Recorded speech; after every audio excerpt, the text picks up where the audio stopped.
अस्सलामुअलैकुम वरहमतुल्लाहि वबरकातुहू। टठी दोस्तों, आज तख्ती नंबर कह पढ़ सुकून।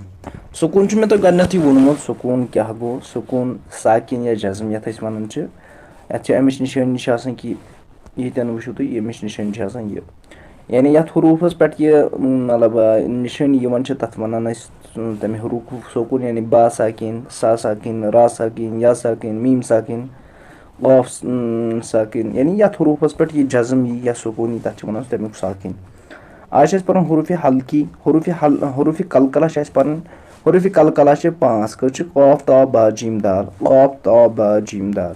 कुतुब जद्दीन यह ता थोन यह याद, यह ता कह जो फिट पे बल्कि यह ता ये अमन मौजमा क्या कुतुब जद्दीन यानी ये सात रलावक अत बनान अख लफ्ज तथ वन कुतुब जद्दीन यानी शॉर्टकट्स में हेकू याद थी कुतुब जद्दीन कौफ ता बा जीम दाल।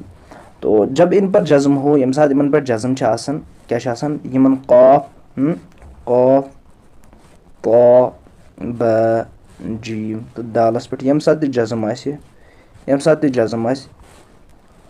इन 5 हरूफन पे क्या पत गम साथ इनके मखरज टक्कर खाकर अलग हो जाते हैं। इन मखरज टक्कर खेत अलग गसन यानी डबल आवाज नेरन।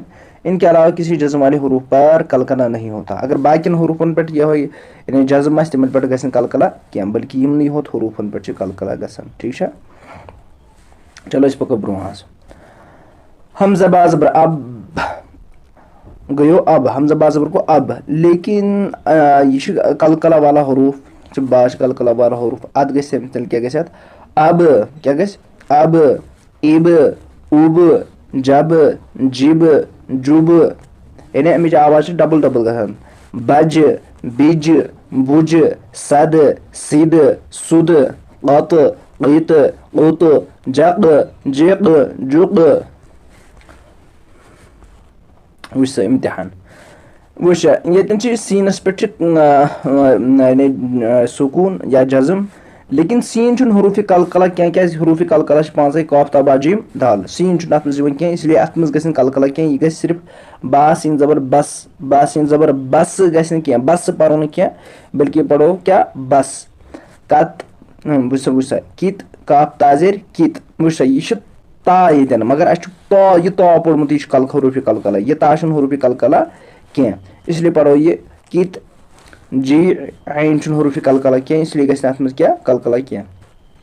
जुल गुल वाह म इह मस र क्या हमजा साकिन के पढ़ने में क्या गसन झटका। हमजा साकिन के पढ़ने में झटका होता है। ये पोर्मुत ओतरी कवायद यम साथ हमजाहस पे साकिन जज्म अत यम साथ यह पढ़ोन अत झटका यह पढ़नस मज। ठीक है, यानी म इह मस र।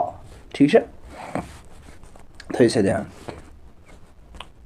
हाँ, या जीम ज़बर यज, या जीम ज़बर या जीम हरूफ कलकला अत मज गमिच आवाज खे टक्कर इसलिए करो अत यज यज करोस क्या करो यज अल लक़द क़द दालस मज गस कलकला लक़द खलक़ना खा ज़बर ख लाम क़फ ज़बर लक़ लक़ क़ाफस मज गस कलकला। ठीक है, खलक़ना अतअमना अतअमना अत तास मज गस कलकला अतअमना नक नक अन नक क़ाफस मज गस कलकला। ठीक है, नक अन बुरूज जीमस मज गस कलकला क़ाफ ता बा जीम दाल जीम आयत मज बुरूज।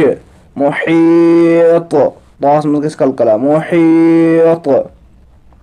इहदीना यत मज गस कलकला इहस मज क्या इहदीना। तो इसकिस लेक्चरस में तुम इंशाल्लाह मिलो नईस लेक्चरस मज।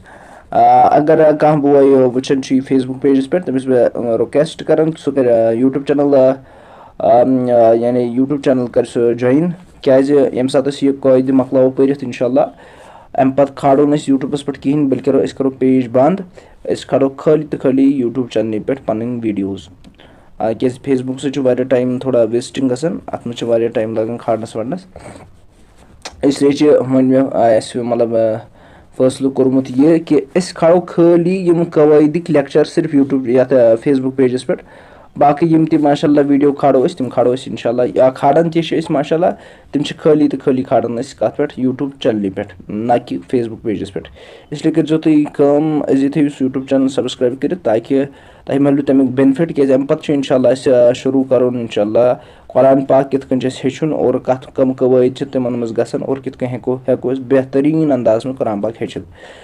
तो अजकिस वीडियोस में तो ये इंशाल्लाह मिला नेक्स्ट वीडियोस में तत्काल खुदा हाफिज़ अस्सलामु अलैकुम वरहमतुल्लाहि वबरकातुहू।